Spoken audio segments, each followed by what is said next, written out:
Njĩra o yothe ya ũthũkangia wa rĩera ĩkoragwo arĩ ũgwati mũnene kũrĩ andũ arĩa makoragwo na mũrimũ wa asthma.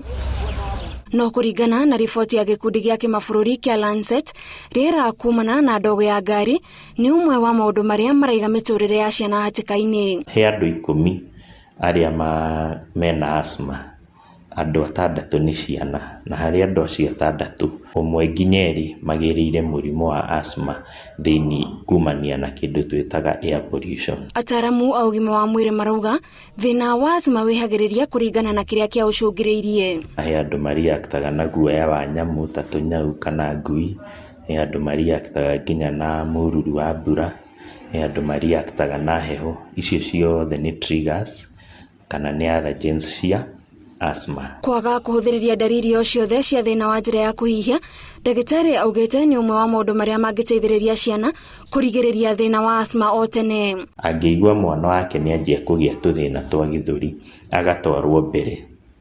Ũndũ wa asthma kaira asthma yũkĩte, gĩthũri kĩu gĩkoragwo nĩ kĩreactĩte, nĩ ararwara, nĩ aragĩa tu infections mũno. Gũkũ bũrũri-inĩ andũ matanyihĩire milioni 4 nĩ makoragwo na mũrimũ wa asthma. Mũndũ ekũgĩa mũrimũ wa asthma nĩ tugaga nĩ wega agaceragĩra ndagĩtarĩ wake o maita 2 o mwaka na agathimwo gĩthũri.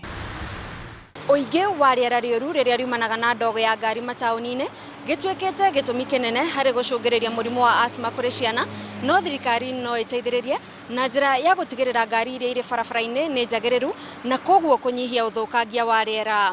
Ngĩribotera Inooro TV ndĩ Nairobi, njĩtagwo Gathoni Wanjihia.